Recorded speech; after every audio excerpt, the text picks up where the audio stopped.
Okay, so as I was saying, this is an orientation workshop for KIB's IPL Project GreenSpace program. And this program, if you are familiar, I know some of you are already, is a program that KIB runs. We get substantial funding from IPL, but a slew of other partners that we work with as we work on our projects throughout the year. And what we do is we work with neighborhoods who come to us with applications just like yourselves. We go through a review process of those applications, and sometime around Labor Day, we make those awards and then go through a whole process of creating that space and that place with these project partners. These projects can range from small little pocket parks and green spaces to large spaces that are utilized by an entire community. They can be gateways into a neighborhood. They can be bus stops that have been transformed into something much more grand. They could be little just spots along a trail that might be an encouraging place for people to stop and rest for a while before moving on, riding their bikes or walking. So whatever might suit your fancy or interests, this could become a program that would help you realize your efforts in creating a place in your neighborhood. So we have a few slides here that we're going to go through to kind of illustrate essentially the process, the goals of our program first, and then of course the process of how we create the spaces and things that you guys should be thinking about if you are indeed thinking about submitting an application for IPL Project GreenSpace. I will reiterate the deadline for this year's applications for 2016 projects is July 10th of this year. So we still have a couple months, plenty of time to be thinking about what that project might be and working with your neighbors to pull together all the resources that you would want to have involved with that project.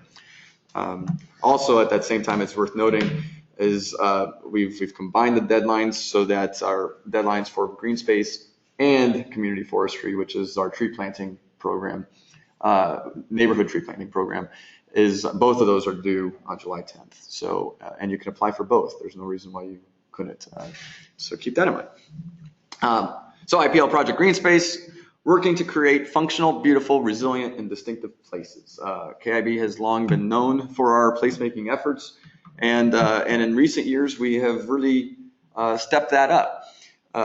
We have, let's see if this works or not. Would you be able to advance for me? It was working this morning. At any rate, next slide. We've been doing this for, oh yeah, use the arrow keys on the keyboard. That should work. There you go. Yeah.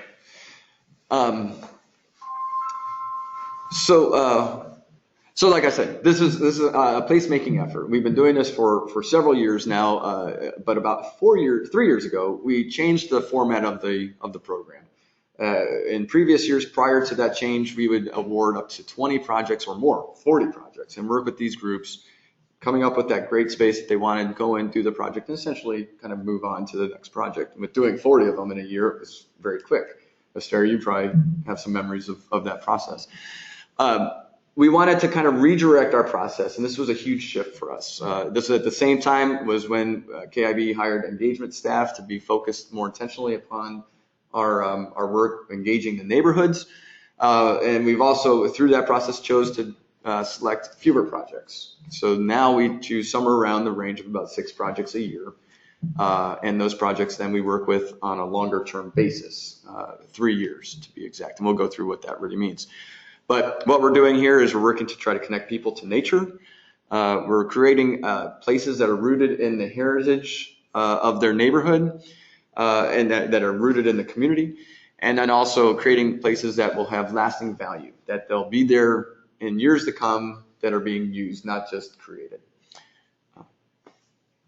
When we think about placemaking, these are some words that and concepts that come to people's minds. Lighter, quicker, cheaper is a new, well, maybe not new, but it's a theory that is being thrown out there and being utilized much more prevalently across the country. eyes on the street, the Jane Jacobs philosophies of by keeping our eyes on the street, getting people more involved in our neighborhoods, we are creating safer places that are much more engaged, grassroots driven. And this is something that KIB embraces full-heartedly, and that these are projects that are coming from you guys. We are doing outreach efforts and holding workshops like this to encourage you guys to think about applying for a project. But in the end, it's the communities who are feeding our projects, essentially. These are the projects you guys want to see happen, and we're helping to enable that, to empowering you guys to make it happen. And in function before form, we are thinking about how do we balance those two, making a functional place, which is equally as important as making it beautiful. And so I want to go into a little bit more detail about the values that we see when we're creating these public spaces and with you. And these are some of the elements and values that we hold when we're thinking about creating places with our neighborhoods. Community engagement, I mentioned that. We're going to be, if you're awarded a project, we'll be working with you very closely to making sure that the neighborhood and the right leaders and residents and a diverse group of people are involved in that whole process, to make sure that we're creating a space that will reflect the needs and uses that the neighborhood wants to see in that space. We're going to want to create a space that is reflective of your history, your values, and not something that's just going to be a design that we pull out of a drawer and say, here's your Model A example. We don't do that. It's going to be very closely aligned with what your goals are. We want to have this be a space that could be used all season long, all year long. The plants grow and look beautiful in the spring. They thrive in the summer. They turn colors in the autumn, and then even in the wintertime. And maybe that comes with the things that you were talking about, sir, with art in these spaces and the hardscape elements that could still make that space a utilized area even in the cold of winter. We have pretty much now a 99% rate of planting native plants. We full-heartedly believe that if we're going to be planting in these neighborhoods, we can be using this opportunity to educate people about the importance of natives. That helps not only with our own understanding about our place in the natural cycle of things, but also helps the wildlife, the birds and the bees and the butterflies who are trying to live. And if it helps to plant some common milkweed every once in a while to help the monarchs thrive, then that's what we're going to do. Not planting a whole lot of invasive, and that's something that we believe in and want to try to continue throughout all of our projects. And then, of course, last but not least, like I said before, these are places that are functional and beautiful at the same time. So placemaking, we've been talking a lot about that today. We on staff have been thinking more about this and what this really means. Here are some basic ideas. How many of you are familiar with the concept of placemaking already? Good, so a couple of you guys. For those of you who aren't or who are watching this, so what we're thinking about when we're talking about place making is that these are places that are spatially defined. And these are elements that are interacting with the environment around it, both in built and the natural environment. That these are places that have purpose, that the design matches the intent of what you guys and what the neighborhood wants to see. That there is some synergy between the businesses and the homes that are on the border surrounding that space, that there is some interaction there, and that probably mostly that these spaces are used and programmed, and that they're used often by the community. When you look at the photograph here, you can see two very distinct types of places. Both are beautiful. You can see they're both tree-lined or have shade. Both have benches. But what are you seeing when you're looking at the difference between those two places? People. And why are there people on the lower slide or lower photograph? Because there's a place there to go and do stuff. And that we'll come back to this slide here later. But this is the bottom photograph is the headquarters for Project for Public Spaces in Brooklyn, New York. And so we'll go through and talk a little bit more about that here in a little bit. So, on the contrary, here's another place. It's a plaza. It was created to have some sort of community environment probably when it was first built, but it doesn't exactly invite you into that space, does it? And I love the quote. We oftentimes kind of forget about when we're designing spaces how easy it is to forget about the intent and the community when we're designing these spaces. Where is the front door to that building? We don't know. Why would I ever spend time here? What is going on in this space? Is there? Russia. No, It's actually Boston. No, wow. It is Government Center in Boston, Massachusetts. Oh, Government Center. That explains a lot. no comment. But the point is, every city has these, right? We can even point to here in Indianapolis, where there have been places that have been created with the intent to try to invite people in, but they don't quite work. And it's a remarkable, like the quote says, how often that happens. So we got to be aware of that when we're creating our own places. We can create a wonderful, beautiful space that we think is going to look great on paper and on our design blueprints and so forth. But if it's not going to serve the purpose for the community and bring them in afterward, then what's the point? And if we don't do that, then it's certainly not placemaking, because it's the creation is only one part of placemaking. It's the use and the involvement of everybody else afterward that makes it a place. So let's go through a little bit. Here's Page Booker Park. I love how we take the befores on the worst days possible. It actually does have some sun there, but you could tell the rainstorms had come through and really flooded this place. This is in the RMS 10 neighborhood, or now I think it's known as the Rivoli Park neighborhood on the near east side. The other photograph here on the right shows what we did to that space, working with the community, hearing what they wanted out of that space, putting in the playground equipment. You see a shelter pergola in the back with some benches, tables, and behind that even you can see, you can't really see it in the photograph, but some grills and other things that would encourage people to come here and participate. There's an alley here, so functionality. We've placed some trees and benches interspersed to help encourage the children to stay within the playground and not run into the alleyway, so you can use design to encourage the functionality of the space. Though we are joking here, this was a space created by the community. We need to make sure we're taking photographs with the people in it, but I assure you that this is a space that's well loved and used by that neighborhood. So let's kind of get into a little bit about the logistics of your application. What types of things are you going to need to start thinking about as you prepare your application for this GreenSpace? One, identify what your project is. That's always a great start. Is it a vacant lot that you want to turn into a pocket park? Is it a median that you want to turn into a GreenSpace? I know there was a couple folks who had RSVP'd who said that they had this idea of maybe utilizing these medians in a new way. Is it a gateway to your neighborhood, or maybe is it a combination of all these things? We don't necessarily do community gardening solely any longer, but if your space might have an element of community gardening into that, then that might make for a really good application, particularly if it's coupled with some other things that make that a real place. Identify your team. So you have your place. Who's going to help us implement this stuff? A steering committee of folks. We generally request up to 5 people who will need to sign the document when you submit it. And we'll get into this a little bit more, but think about who that person might be to help lead the charge.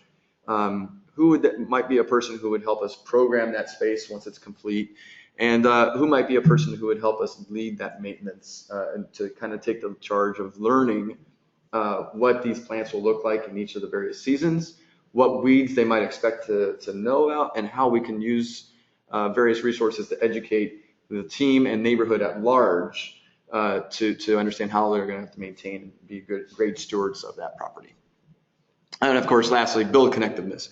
Find those neighborhood leaders and those other resources that might be able to be useful to us as we create the space, the businesses who can donate resources, churches and organizations who can help bring additional volunteers. On work days, when we're creating the space, we can help supplement the volunteers, but we certainly can't provide all of them, nor would we want to.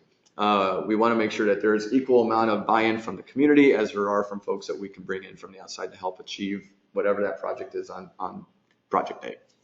So, neighborhood capacity.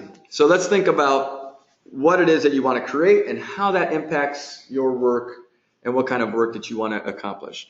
I was mentioning earlier that when we made this huge shift from going to 40 projects in a year to 6, along with that shift came a longer commitment from KIB's time, a 3-year commitment now. So in the first year, we work with you very extensively to do the design and engagement of that space. And then, of course, going through that following year to actually implement and create the place. And then the next 2 more years, ongoing maintenance and stewardship support for you. So we can help go out and do a maintenance day with you, maybe meet with your team to help educate you about those plants and the weeds and which ones you need to make sure you pick and which ones you need to leave alone.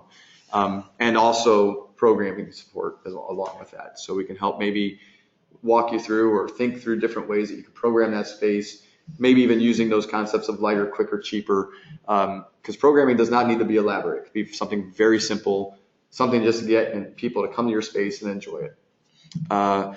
Community commitment, again, thinking about that long-term expectation about what we need to be doing to make that space vibrant and used, and we want to make sure that you're matching your abilities within your community to what you are proposing to do in that space. Site capacity, know your space. So here's a project, I love this example. It turned out to be a wonderful, wonderful project. It's in Bates Hendricks, Ballman Park. You got to go and visit it. It's just down on East Street here, right in the center of the neighborhood. We got into this project, but what would have been helpful to know before we got into it was that about 6 inches under the soil and the weeds and grass that were growing there was asphalt. Asphalt and concrete that covered this is 4 lots large. 3 of those lots had essentially a parking lot underneath this at one point. I love your laugh. Thank you. It wasn't very funny at the time, though. Trees don't survive with 6 inches of soil very well, nor do native plants. So in this example, we had to go in there, figure out a way we could continue this project, but we had to remove the asphalt. So the next slide shows you what we ended up doing. We brought in Vaughn Excavation, came in here. They were very generous with their time. They donated a lot of their time and energy to remove all of that asphalt. In the back of the area, we did know about this part, that there were these blocks that were submerged in the ground. This was an old substation site. Exactly. You were mentioning a substation, I think and so this is what we dealt with. We realized, though, at first, when we knew those were there initially, we were thinking we could just incorporate the parts that were not submerged above ground into the design somehow. But once we got the excavators out there, we thought, let's take them out. We took them out, but they were big blocks. I should note that the name of this project was run by a committee called Building Blocks. So, show the next slide. Stand them up. If you can't get rid of them, join them, right? Is that what Bugs Bunny used to say or something?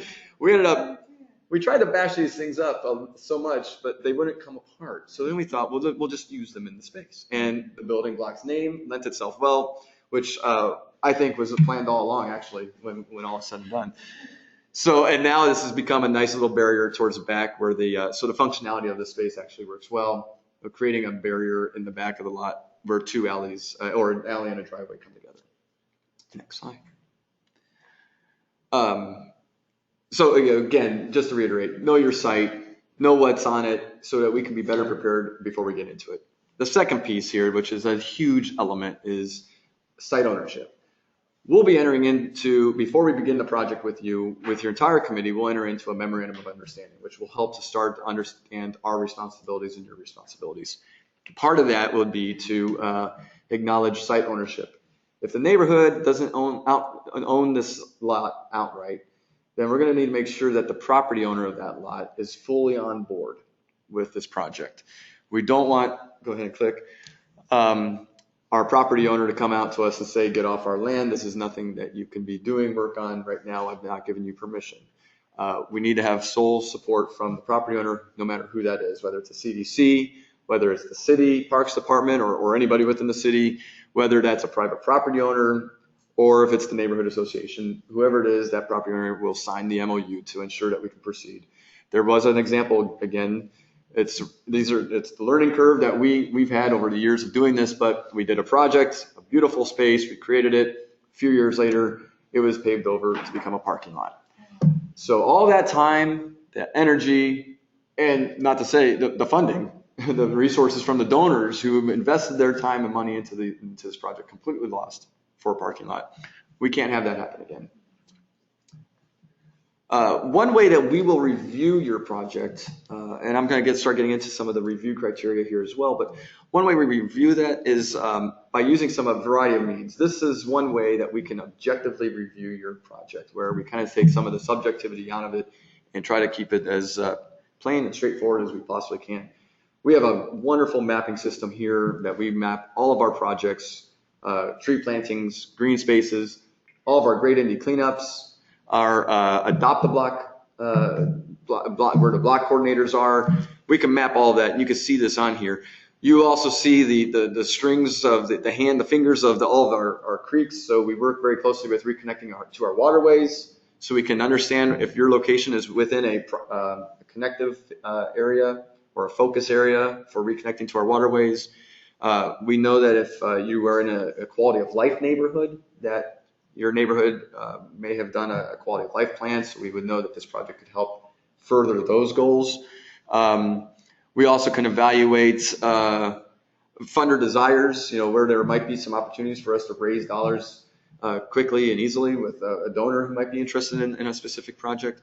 All of these things we can map and see on a map, and there's various points that we apply then to your project to boost up the score. Go on to the next slide. Soil testing too. So especially if your project is going to have an element of play in it, whether that be an imagination station like we were talking about earlier at Historic Meridian Park, or a playground like we saw at the Page Booker Park that we saw earlier, or if you are growing food in a community garden, we will need to make sure that we do a soil test on that property. I think we know Marion County soil is not exactly the cleanest, but it also doesn't mean that we can't necessarily do a project. So as you see here, if a test comes back with the recreational minimum of 800 ppm, then the soil would need to be mitigated before a project could begin. If it comes over that amount, if it's under that, then we're pretty good. And generally speaking, from what I understand, the way the samples are taken, they're taken in various locations on a lot, and then it's the average of what those findings are. So a lot of times we should be able to continue with a project, even if in one location it might be higher, on another location it could be much lower. So those would balance out and allow us to proceed safely. But nonetheless, we would ask the applicant to do the soil testing, and then based on those results, we would have to make that evaluation to decide how we would proceed. Based on how that test came out.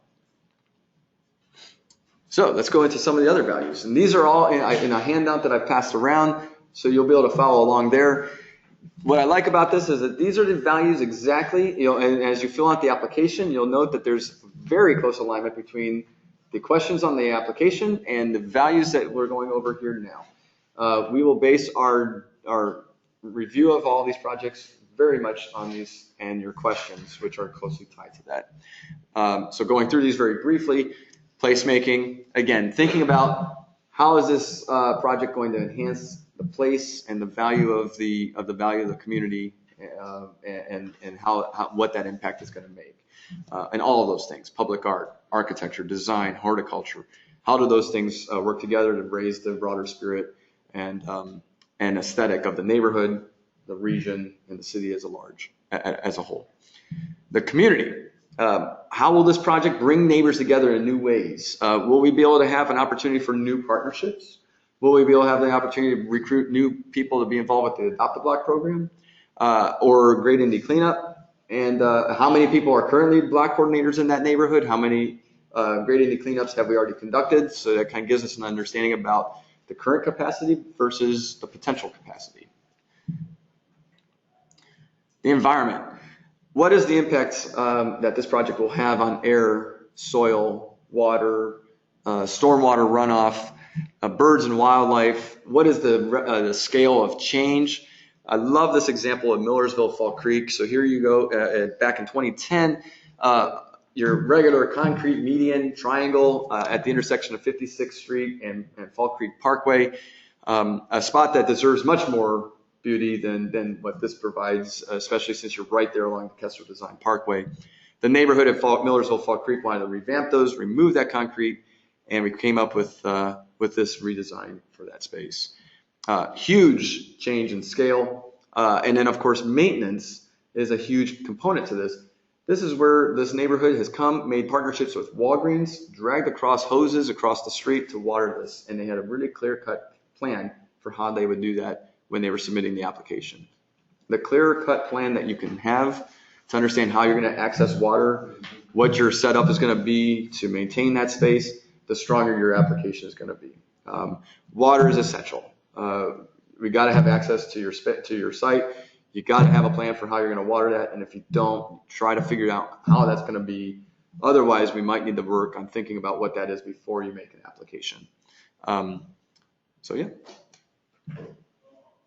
Public art. So as we were talking about before, trees, flowers, plants, these are all great things that certainly are the embodiment of what KIB stands for, but we are also looking to more things that we can add to our spaces that will continue those concepts. That element of four-season interest, how do we make our spaces beautiful all year long? One way is through public art. And public art can manifest itself in many different ways. Here's a great example at Merrill Street, which was a wonderful project that we completed a couple years ago with the Fletcher Place neighborhood, right along the cultural trail, this triangle park, turning it from grass into a beautifully planted native planted area. But you can see the bench, the triangled piece of art there. This is a functional piece of art, very uniquely designed. But it's also functional. It provides a platform for people to get up and stand on, to perform, play guitar, sit. The pizza place is right next door. You can go there and enjoy a pizza as you sit on the limestone part that comes out. You can lay back and watch the bald eagle fly above your head, as we did when we finished this project.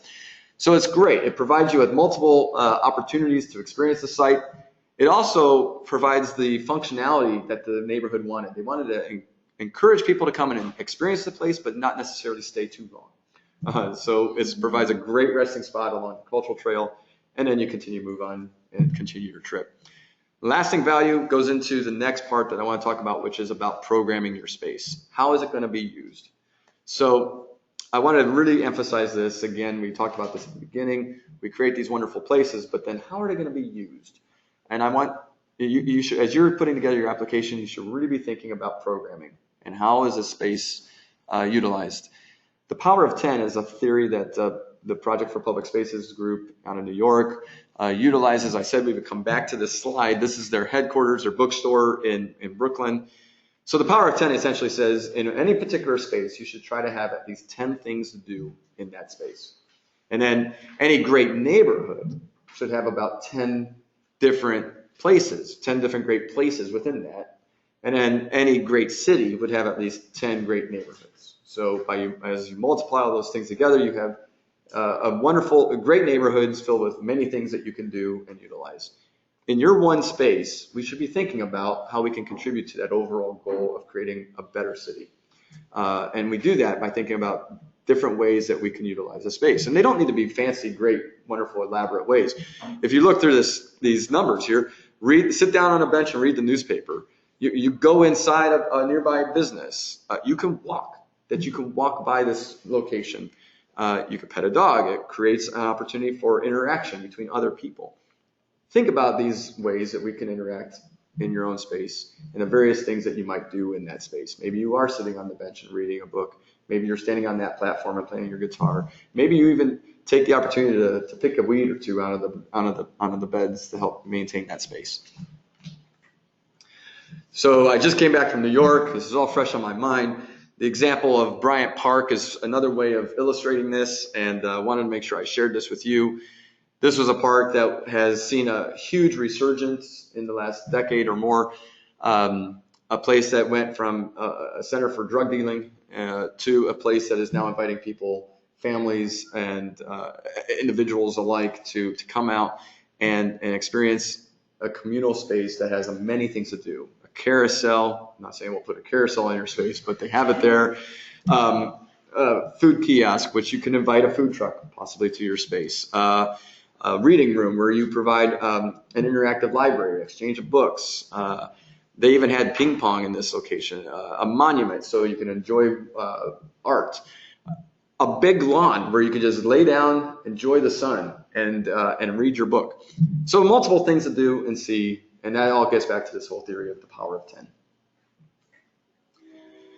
Along with that, be thinking about how your space is interacting with the environment around it. How does the impact of your location reach out like an octopus to impact the businesses, the residences, and the other assets that are in your neighborhood?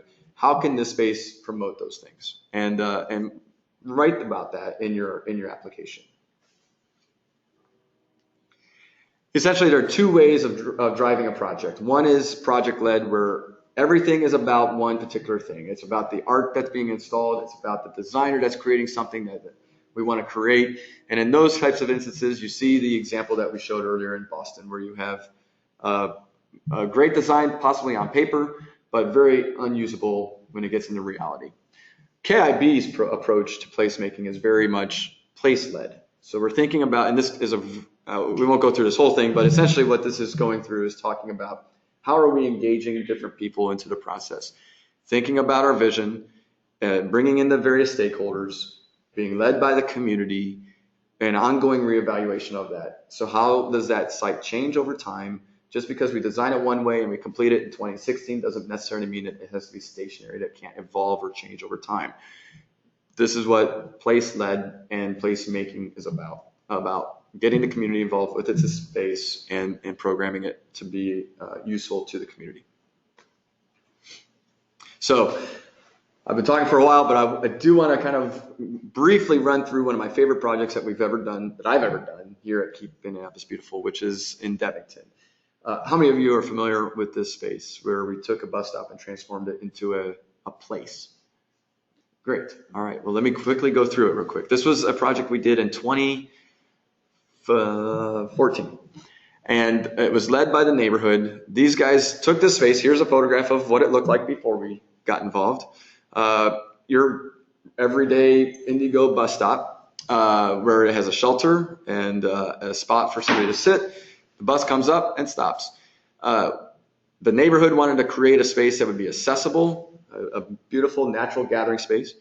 It would help improve neighborhood pride, would be sustainable in design, and then also would provide opportunities for more social interaction to help keep the eyes on the street, like Jane Jacobs, and reduce crime and so forth. This was in the neighborhood where just down the street, someone had been shot about a half of a year, or 6 months to 12 months before we started this project. So it was an area that needed some attention to safety. So we worked with a designer. In this case, it was Will Marquez of With Purpose to come up with a potential idea or vision. This was what the vision was that they came to us with, and then we worked to refine that. Just down the street at the same time, a developer, BWI, was working on redeveloping, proposing a new senior housing complex. The shooting that I mentioned happened at the former location where the older building once stood. You can go to the next slide. And this is what that location looked like before. These were the apartments that were there. Not very inviting, underused. These pavers I wanted to call on attention to that we blew up onto the screen here. Because those are the pavers that we were able to reutilize. We salvaged those and were able to reutilize them, repurpose them into the design of the space. The plan was to demolish and rebuild that design of that new senior housing complex to create a whole new sense of identity and pride for this neighborhood. And the bus stop was going to be part of that plan. So again, like I said, we worked with Will Marquez and his team to come up with a refined view and vision of what the space would look like. This is something that we will do with your projects. If awarded, we will hire a designer, and if we can, or if it seems appropriate, get an artist involved at that same time. So we will work together with you around the table, with you, the community members, ourselves, a designer, and potentially somebody from an artist to help us advance those plans. We'll think about ways and resources that you might have to repurpose items that can be reused. So in this case, we got those pavers that you can see now up close, which we stabilized and painted. And of course, we were able to purchase pup seating from the Busch Stadium and use those in the bus stop.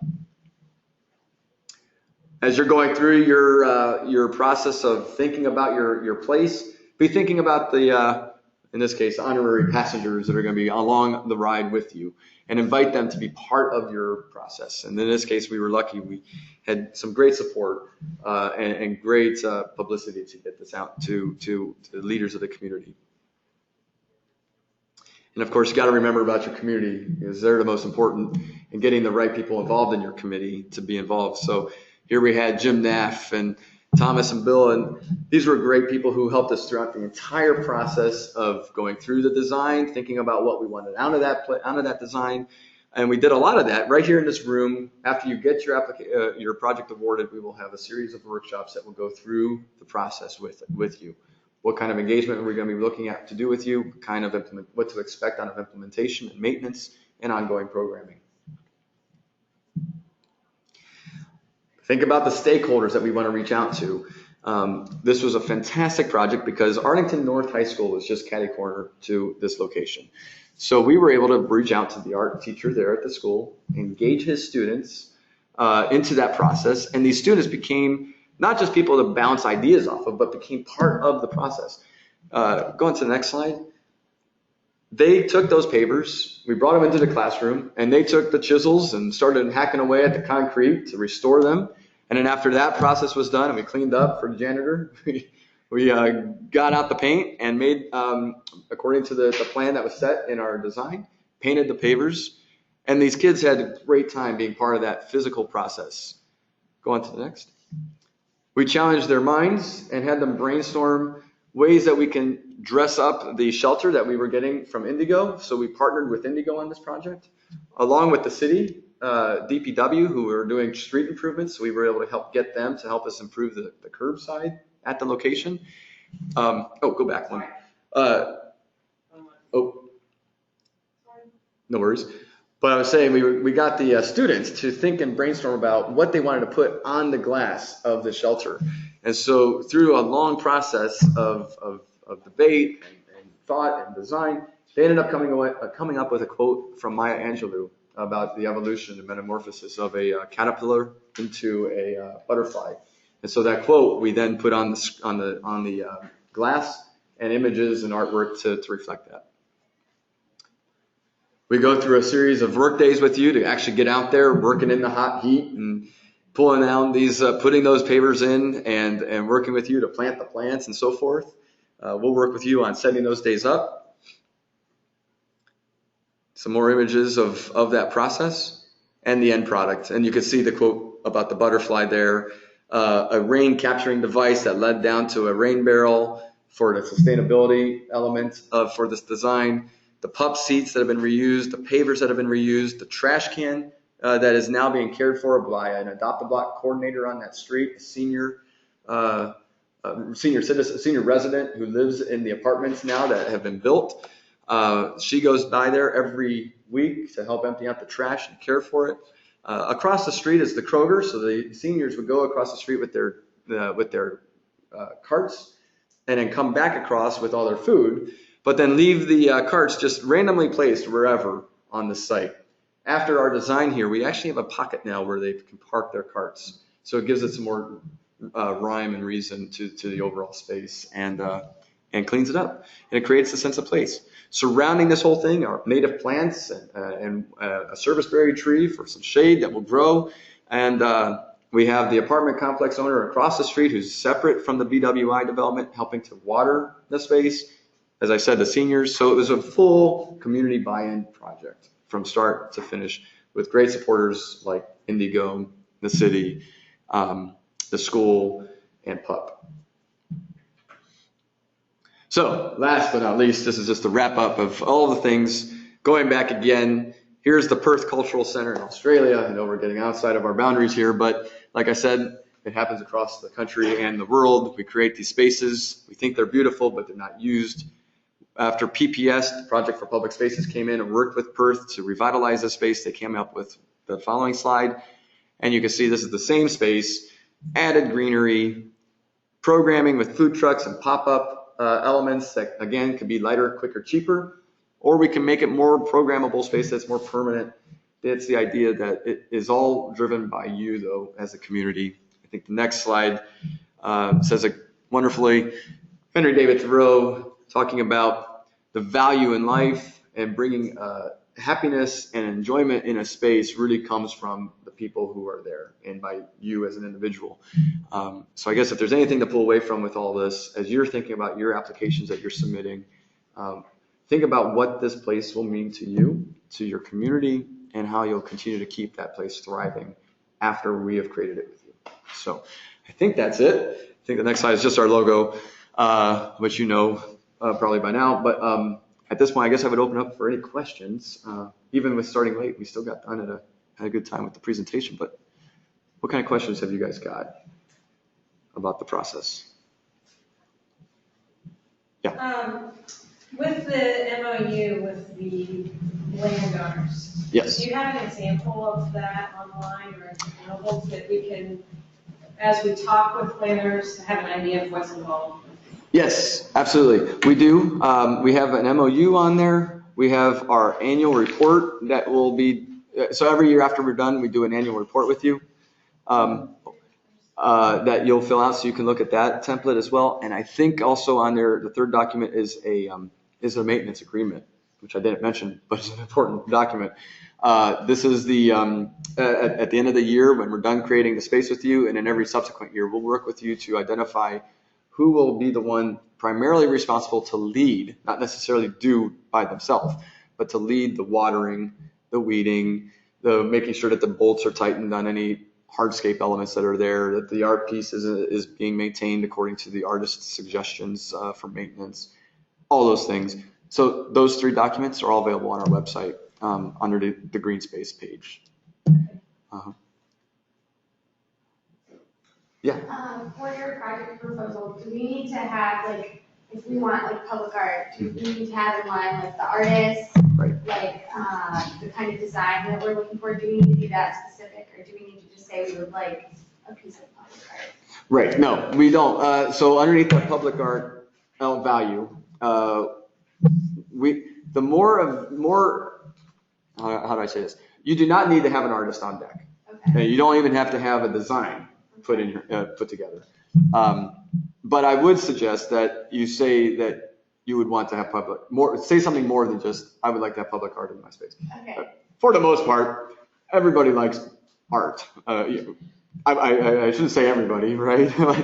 But by and large, people like to see things that are artistic and beautiful outside or in a space.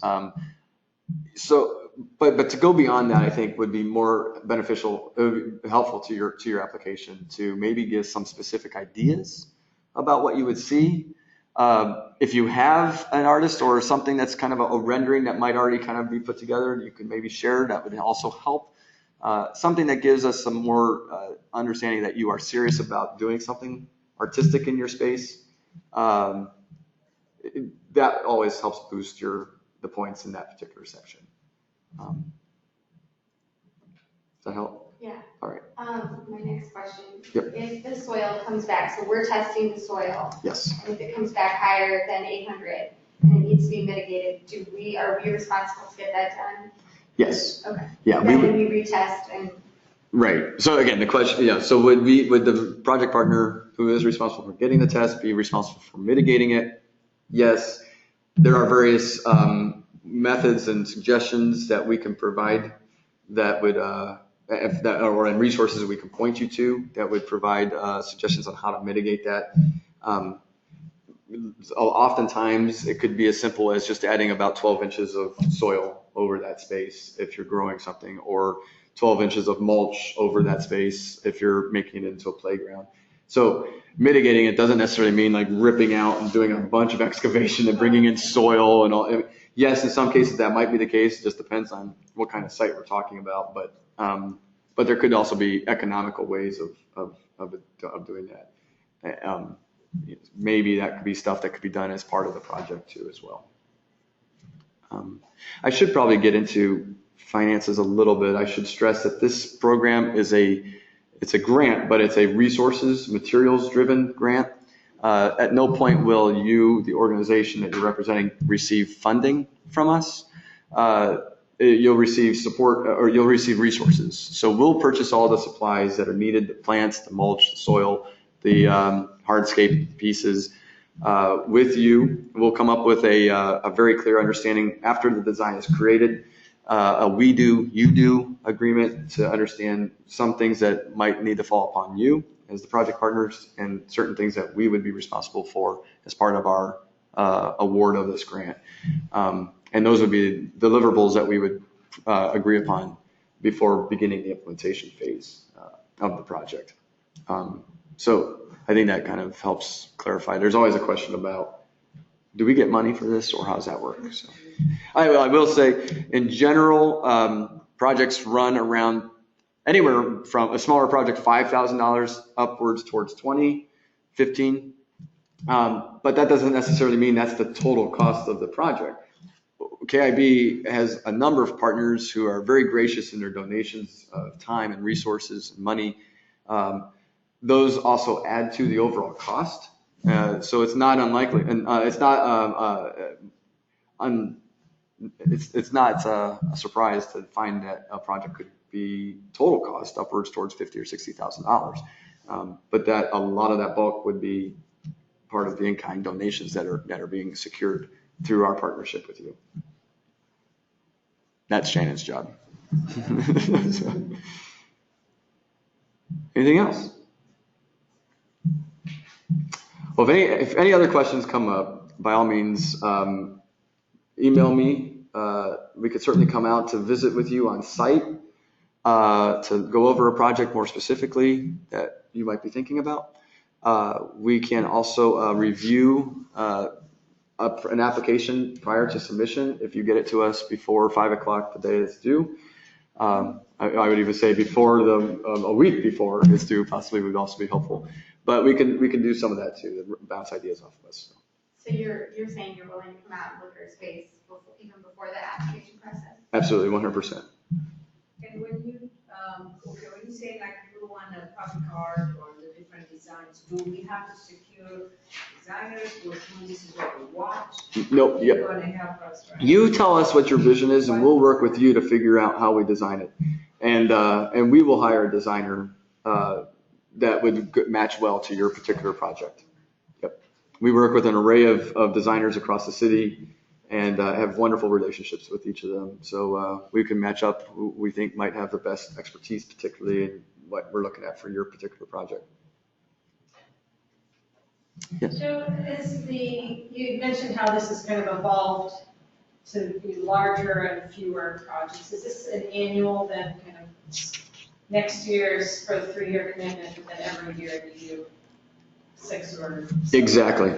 So we've been doing this now for our 3rd year. And so this year, our first year we had 6 projects. Second year we had 6 projects. This year we had 3 because of involvement with another program that we're involved with on a citywide scale. So we only chose 3 because of the capacity issues. So we're talking about 15 projects. 15 projects, 3 of which are current projects, 12 of which are past projects that we are maintaining that 3-year relationship with for ongoing support with maintenance and stewardship. That 3rd year group will rotate off, and we won't necessarily we won't have a formal relationship with them as far as providing some financial support to purchase mulch or help them water, that type of thing. But we will continue that relationship. So even after that 3rd year is done, we'll still be engaged with you. We're looking at starting up a group called the GreenSpace Alumni Club. So this was an opportunity to have a network of past GreenSpace project partners communicate with one another, come and meet with us and them collectively to share ideas, questions, problems, concerns, information that might help one another to resolve an issue or a problem that they might have. So our ongoing engagement, essentially in my mind, won't stop. And KIB's commitment, it will continue on for as long as your space continues to exist. That formal relationship, though, ends with the funding and so forth, ends after 3 years. All right. Well, this is, Oh, I was just gonna, yeah. I was gonna add, we have a 3-year commitment with our trees as well. So if you Oh, plant yeah. trees on your space, we know that it takes about 3 years for a tree really to develop its own roots and find its own sources. So we water our trees for the first 3 years that they're in the ground. I was kind of hoping the kids would be back. We hired youth tree team. We hired youth from around the city in the summertime to actually go out and water those trees. There's so many that we actually contracted as well. But that's part of that 3-year commitment that we have both in the GreenSpace side as well as the community forestry side. Just because it's been 3 years, that doesn't mean that we ignore those trees. We take pride in our trees, and as that map had shown early on, we GPS our trees, both in our green spaces and around the city. So if something does happen, we know it could be, for multiple reasons. We will see what we can do about that tree. So we do keep our commitments and our stewardship of our environment, because that's what we're here to educate about. So. Absolutely. It's probably a silly question, but, There's no such thing. okay. I'm kind of new to the neighborhood I live in, so say I notice, a space that I think might be good for this. How do I go about finding out, like, who owns it? Is there some simple way to do that, or do I just try to look them up and communicate with them myself, or what do you recommend for that? MapIndy is a great location to start. That's a system that the city runs, so you can zoom into a specific location, click on that parcel, and up should pop quite a bit of information about the owner and value and all that sort of thing. Called what? MapIndy, I think it's Okay. map, map.indi.gov. Also, Yep. in Little Flower, I know actually some people in your neighborhood. Uh-huh. There's an app, and I don't remember the name of the app, that you can talk to your neighbors. Next door? Next door. Next door. Next door, and Little Flower uses that. Yeah, yeah, it's used I've in never Cottage heard of Home that. too. I'm in Cottage Home, just down the road. So. Okay. Yeah. I hate to say there's an app for that, but there actually is. Okay. And I was actually, a friend of mine is in Little Flower. and It's like Facebook for. It's like Facebook for neighborhoods. Oh, all right. And Little Flower also has a neighborhood association. Okay. Yes. That's where I would start. Okay. Yeah. I would start on your board, contact your board members, and see, because they usually have an inventory of what lots, because that lot could very well be owned by the neighborhood, Okay. so. Right. All right. And if all else fails, your mayor's neighborhood liaison, who I believe is Paul Ross or Karen Lightborn currently, they could also probably help too. Great. It was a beautiful day out there. I really got to hand it to you guys for sticking through this for an hour and a half or so. But please submit an application. We would love to meet with you guys and maybe work with you more in 2016. Thanks so much. Thank you guys. Thanks. I have a teacher, just